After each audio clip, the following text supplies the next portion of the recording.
Welcome to the 11th edition of the Atlantic Dialogues. I am delighted to welcome Paul Isbell, who is an affiliate professor at Mohammed VI Polytechnic University, to discuss the topic of sustainable innovation and climate economy. Paul, it's truly an honor to have you with us today. Thank you very much. I'm happy to be here.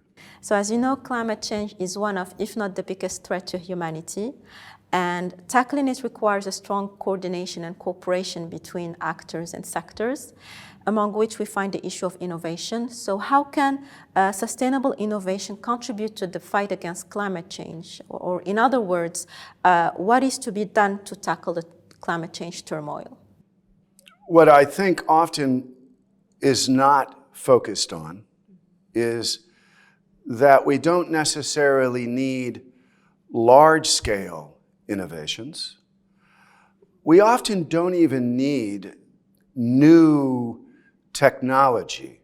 We may need innovation we need innovative ways to organize ourselves in action that reduces emissions, either by providing energy solutions which are low emissions, or by, again, another area where low-level technology and innovation within the grasp of almost everyone in other relevant climate sectors like the land use sector, agriculture, land use, forestry, etc., land restoration, where innovative farming and herding techniques, agroforestry, silvopastoralism. These are innovative ways of organizing in a much more integrative fashion with the local ecosystem and the local society. And the same could be said for action in the sea or along coastlines. Now, that's in a broad sense, but I would place the focus, as is one of the activities I'm championing, in innovative ways of organizing at the smallest scale of civil society. I've mentioned in talks here at the dialogues in the Adele program, the not just massive potential of small-scale social enterprise, but the necessity for us to generate a kind of army of small-scale entrepreneurs hungry to act around the world. Social enterprise itself is an innovative business form, or innovative, I call them, action models, an innovative action model. The climate crisis, as it exists now, there are different ways of looking at it, but one is the gap in our action in relation to, what we know are the goals and what we know are the trajectories that will get us there, or the various pathways that, with their trade-offs, their different realities, can get us there globally or regionally, etc. But even the most optimistic assessments of what we are on track to achieve after the last conference of the parties in Egypt, even the best, most optimistic trajectory of where we are given current policies of governments and sub-state governments, like cities, where we are with commitments by states, commitments and targets for the future that still don't have a lot of detailed road mapping involved, and of course are subject to the let's just say, the whims of history as we move forward in each part of the world.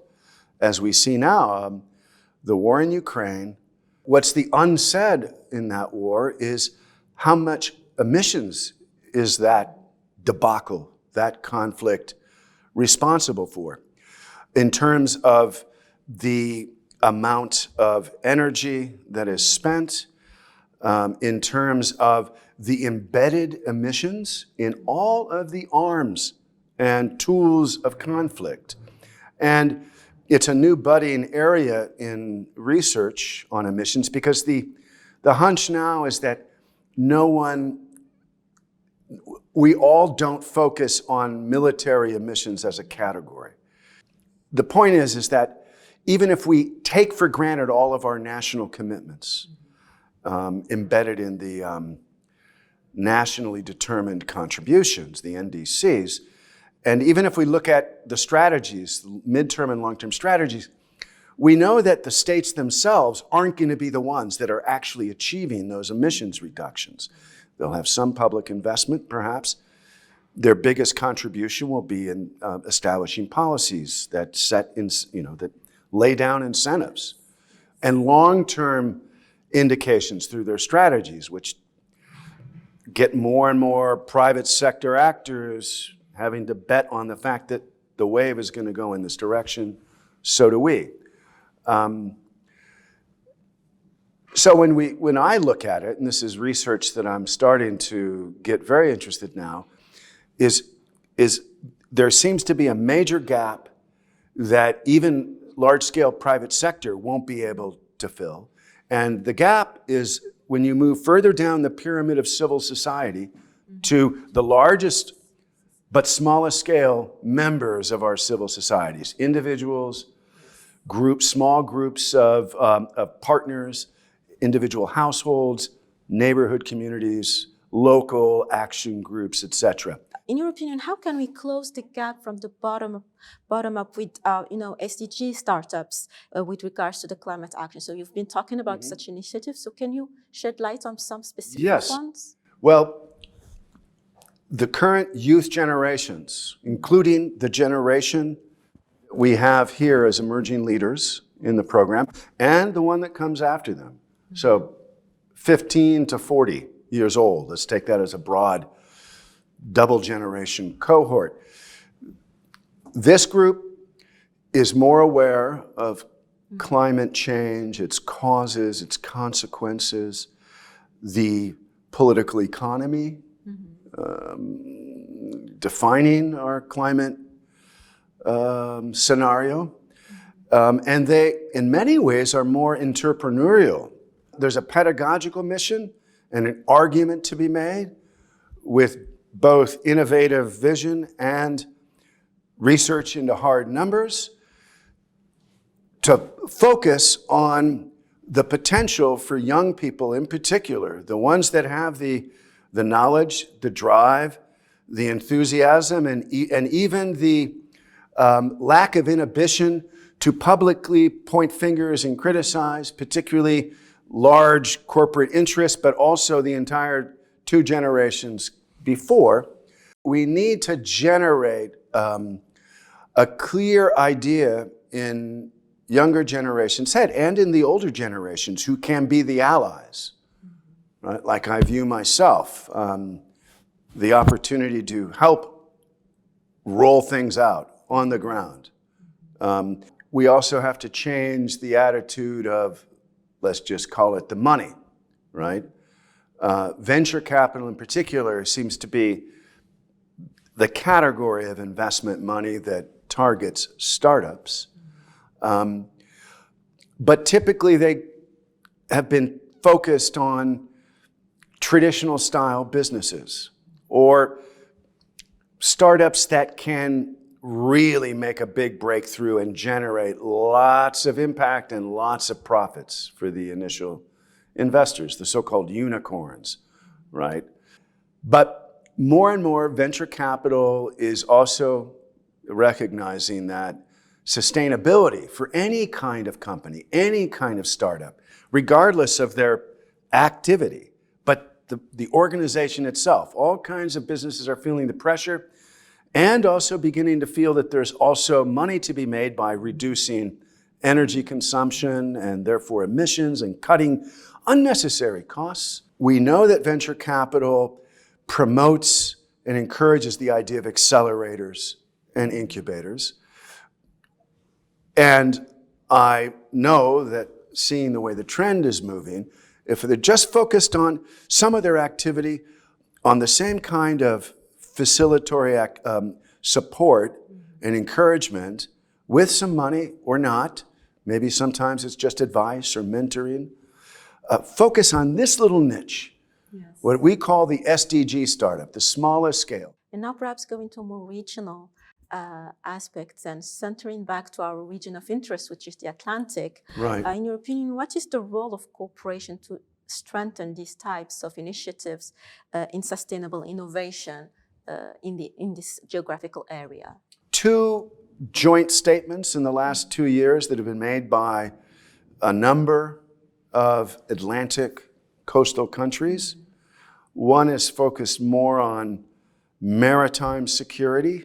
This is coming out of Portugal, led by Portugal, called the Joint Political Statement on Atlantic Cooperation. And then just a year or so after, a number of some of the same states, this time with the United States, interestingly enough, taking the lead in generating interest around a pan-Atlantic framing, at least, but also in that that collaborative process of negotiation, initial launching of such a framework for Atlantic cooperation, focuses on the ocean, focuses on sustainability, marine ecosystem protection and recovery, restoration, and focuses on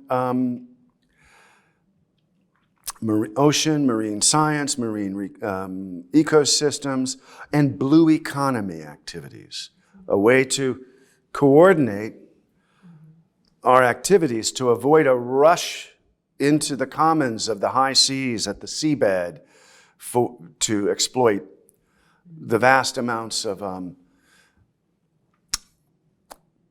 useful minerals that the future may need in many ways.